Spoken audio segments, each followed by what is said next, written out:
Good morning student, come back to my channel Prince classes trusted zone. आज हम लोग जो टॉपिक कर रहे हैं इस टॉपिक का नाम है रिटायरमेंट। रिटायरमेंट में होता क्या है? सपोज दो पार्टनर है ए एंड बी और एक और पार्टनर मान लेते हैं सी। ये तीनों बिजनेस को रन कर रहा था। एज के मैटर से या कोई भी रीजन से इसको रिटायरमेंट लेना पड़ा, किसको? सी को। अब सी जब रिटायर होगा तो उसके बाद जाहिर सी बात है सी को पेमेंट किस तरीके से करेंगे, उसके बाद बचने के बाद ये लोग दोनों फर्म को रन कैसे करेगा, इसके जाने के बाद किस अकाउंट में कैसा कैसा इफेक्ट पड़ेगा, आज हम लोग वही चीज़ को सीखेंगे। सबसे पहले अगर सी रिटायर होगा तो सी को सबसे पहले पेमेंट किया जाएगा। पेमेंट के लिए सबसे पहले हमको क्या करना पड़ेगा कि पहले अभी एसेट्स और लायबिलिटी में जो चेंजेस हुआ है उसको स्टेटमेंट के थ्रू ये पता करेंगे कि उसमें चेंजेस में कंपनी को प्रॉफिट हुआ है या लॉस हुआ है। उसके लिए हम बनाएंगे रीवैल्यूएशन, जो हम पहले से फॉर्मेट रेडी रखे। दूसरा बनेगा पार्टनर्स कैपिटल, जिसमें सी का पेमेंट होगा। अब सी का पेमेंट का भी दो क्राइटेरिया है। अगर मेरे पास पैसा अवेलेबल है तो हम सी को तुरंत पेमेंट कर देंगे, अगर मेरे पास पैसा अवेलेबल नहीं रहेगा तो हम लोन के जरिए पेमेंट करेंगे। तो वो कैसे होगा हम वो भी सिखा देंगे। तीसरा टॉपिक था वैल्यूएशन ऑफ गुडविल, जो इस क्वेश्चन में नहीं है। तो वैल्यूएशन ऑफ गुडविल नहीं है, ये नॉर्मल सिर्फ पेमेंट क्राइटेरिया को ठीक कर रहा है। किसी को पेमेंट करते हैं कब हम कैश लिखते हैं और कब हम लोन लिखते हैं। अब हम सबसे पहले ऊपर में रेशियो दिया हुआ है, बैलेंस शीट पुराना दिया हुआ है, सी रिटायर हो गया, कौन सा डेट में रिटायर हुआ वो क्लियर कर दिया है। अच्छा, सी के जाने के बाद बैड डेप्स हुआ 5% डेटर्स का, स्टॉक और फर्नीचर 5% और 10% डिप्रिशिएट हुआ है, और बिजनेस प्रीमाइसेस एप्रिशिएट मतलब बढ़ना है। और बाई वर्ड यूज करेगा तो क्या यूज होगा, टू यूज करेगा तो क्या यूज होगा। एक बात याद रखना कि एप्रिशिएट बोले या डेप्रिशिएट बोले, अगर बाई वर्ड यूज करेगा इसका मतलब वो चेंजेस ही से बता रहा है, और जितना बोल रहा है उसको हम रिवैल में यूज कर देंगे। लेकिन अगर एप्रिशिएटेड टू बोले या रिड्यूस टू बोले तो उसका मतलब होता है नया वैल्यू। एप्रिशिएटेड टू का मतलब है बढ़ने के बाद अभी उसका क्या वैल्यू है, यानी न्यू वैल्यू बतला रहा होगा ना। और रिड्यूस टू बोल रहा है इसका मतलब है घटने के बाद अभी उसका कितना वैल्यू है। तो जब भी टू बोलेगा तो आपको कंपेयर करना पड़ेगा दोनों प्राइस को, और जो डिफरेंस आएगा वो कहा जाएगा रिवैल में। लेकिन अगर बाई वर्ड यूज करेगा तो जो चेंजेस है उसी चेंजेस को खाली हमको शो करना है। ठीक है, अब हम आगे बढ़ते हैं। सबसे पहले पहला एडजस्टमेंट क्या है मेरा? पहला एडजस्टमेंट है मेरा प्रोविजन फॉर बैड डेट्स है 5%। हम 5% किस पे बोला है? डेटर्स पे। डेटर्स का प्राइस क्या था? हम सबसे पहले इसको निकाल के 2 में लिख देते हैं, क्योंकि जाहिर सी बात है बैड डेट्स है तो प्रॉफिट होगा नहीं। पीबीडी 5%, डेटर्स का 5% निकाल देंगे। डेटर्स कितना था? 70 to 100, उसका 5% आएगा 360। स्टॉक और furniture depreciated by 5% and 10%। Stock भी रिड्यूस हुआ है और फर्नीचर भी रिड्यूस हुआ है, क्योंकि डिप्रिशिएट मतलब घटना होता है ना।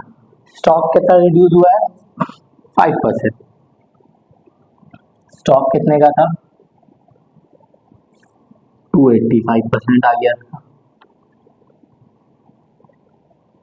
फर्नीचर 10%, फर्नीचर कितना था? 4800 यानी 480 आगे। बिजनेस प्रीमाइसेस एप्रिशिएट हुआ है 880, यानी एप्रिशिएट मतलब बढ़ना होता है बाई बिजनेस प्रीमाइसेस। एप्रिशिएट हुआ 880। अच्छा, बाई वर्ड यूज किया था इसलिए डायरेक्ट पोस्टिंग की, हम कंपेयर नहीं किए। यहाँ पे भी बाई यूज किया था इसलिए हम डायरेक्ट जो परसेंट बोला था निकाल दिए। लेकिन अगर टू बोलेगा तो आपको माइनस करके जो डिफरेंस आएगा उसको लिखना पड़ेगा। अब आगे बढ़ते हैं, और कोई एडजस्टमेंट नहीं है। इधर ऐड करने से आ रहा है 1120, उधर आ रहा है 880। डिफरेंस निकालिए 240 बाई, इधर का माने से लॉस लिखते हैं, ट्रांसफर नहीं भी लिखोगे तो चलेगा बाई लॉस। कौन कौन पार्टनर है? A B and C. A B और सी तीनों का रेशियो दिया हुआ था। रेशियो कितना दिया था? एक का दिया था 3, एक का दिया था 2, एक का दिया 1। अगर हम टोटल फाइंड आउट करते हैं तो 3 2 5 1 6, टोटल से हम डिवाइड कर देंगे। 240 डिवाइड बाई 60 80, 81 सर 80, 82 सर 160, 83 जा 240। हम कैसे डिवाइड किए, जो आया टोटल से डिवाइड कर दिए, 6 से डिवाइड करेंगे 80, 81 जर 82 जर 83 जर। अब रीवैल से पार्टनर कैपिटल में आते हैं। इस अकाउंट का नाम है पार्टनर कैपिटल। प्रॉफिट होगा तो इधर जाता है, लॉस होगा तो अपोजिट, इस साइड है तो इस साइड। तो अकाउंट का नाम क्या था, रीवैल्यूएशन, सॉरी 6 से डिवाइड करेंगे तो 6 से डिवाइड करेंगे तो 6 40 आएगा, 40 इंटू 1 40, 40 इंटू 2 80, 40 इंटू 3 120,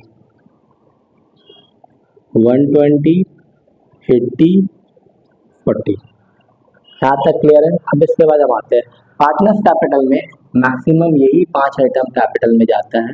पहला है कैपिटल, दूसरा है रिजर्व, तीसरा है फंड, चौथा है प्रॉफिट एंड लॉस, पांचवा है गुडविल। मैक्सिमम पार्टनर्स कैपिटल में इतना ही आइटम यूज होता है। कैपिटल को छोड़ के बाकी सारा आइटम को अब रेशियो में डिवाइड करते हैं। रेशियो क्या था, 3:2:1 है ना। चलिए अभी हम बैलेंस शीट में ये पांचवा आइटम को खोजते हैं। रिजर्व दिखा सबसे पहले, रिजर्व कितना है 48, वो भी इसी रेशियो में बटेगा। तो 48 को अगर 6 से डिवाइड करोगे तो 6 का टेबल में देख लीजिए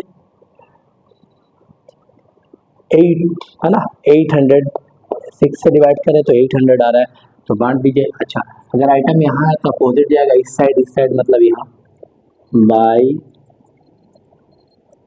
रिजर्व, 800 इंटू 1, 800 इंटू 2, 800 इंटू 3, ठीक है। रिजर्व बढ़ गया। उसके बाद देखिए कैपिटल, कैपिटल तो अभी नहीं बढ़ता ना, कैपिटल जो है जिसका है उतना लिख देते हैं, उसको हम बैलेंस बीडी बोलते हैं। Balance BD 8000, 8000, 8000। और कुछ आइटम है शायद ना, फंड दिख रहा है, रिजर्व फंड पैसे भी आ गया, प्रॉफिट एंड लॉस भी नहीं है, गुडविल भी नहीं है। एडजस्टमेंट से हम डेटा रिवॉल्यूशन में ट्रांसफर किए, यहाँ से प्रॉफिट एंड लॉस निकाल लिए, इसमें जो आइटम था पोस्ट कर दिया है। अब कोई भी आइटम पार्टनर्स कैपिटल का नहीं है, तो अब हम बैलेंसिंग करेंगे जैसे हम एडमिशन में करते थे, हम बैलेंस सीडी निकालेंगे सिर्फ रिटायर पार्टनर का छोड़ करके।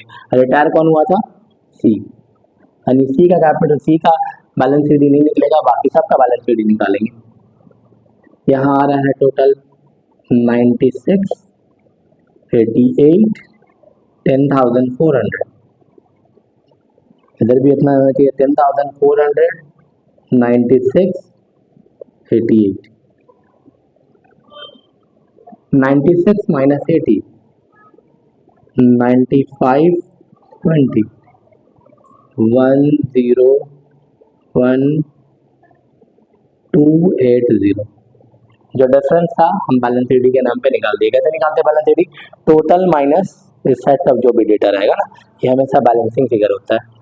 हम सिर्फ रिटायर पार्टनर का निकालें, रिटायर पार्टनर भी निकालेंगे लेकिन उसका नाम चेंज हो जाएगा। 8,800 माइनस 40, 8,760। इसका दो नाम हो सकता है, या तो कैश होगा या तो लोन होगा। अब हमको लोन कब लिखना है, कैश कब लिखना है, यही समझना है। मेरे पास कैश कितना है 1280, मेरे पास कैश कितना है 1280, मेरे पास 1280 रुपया कैश है। हमको पे कितना करना है 8,760 रुपया, जो पॉसिबल है नहीं। अगर 1200 मेरे पास रहेगा क्या हम 8,000 पे कर सकते हैं?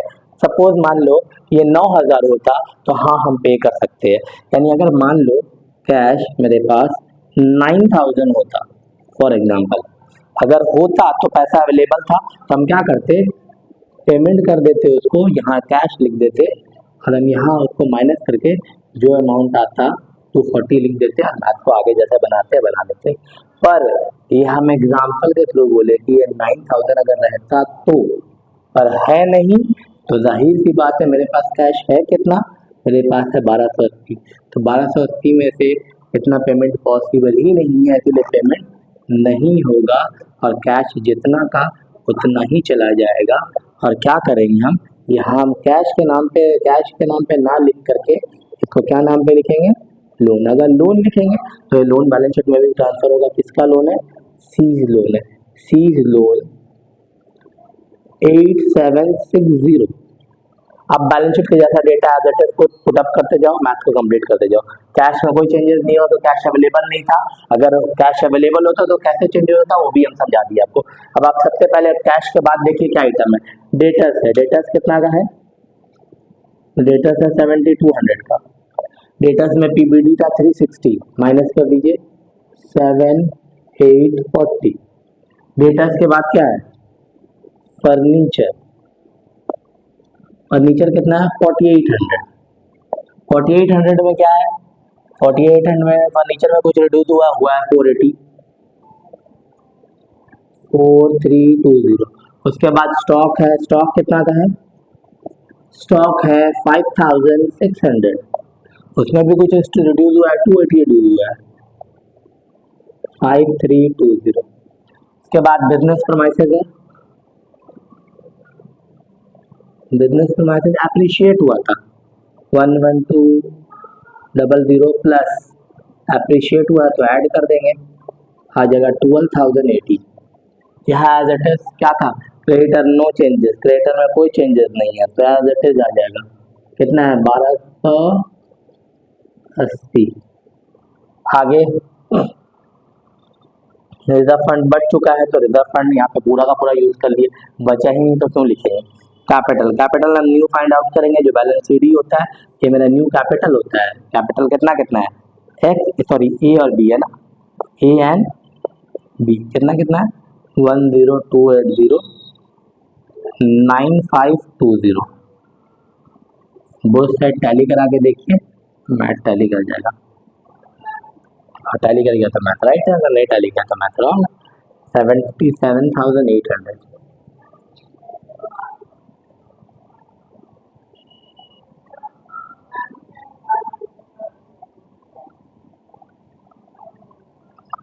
तो टैली कर जाना क्यों है। अगर वीडियो अच्छा लगे तो लाइक और शेयर जरूर करें।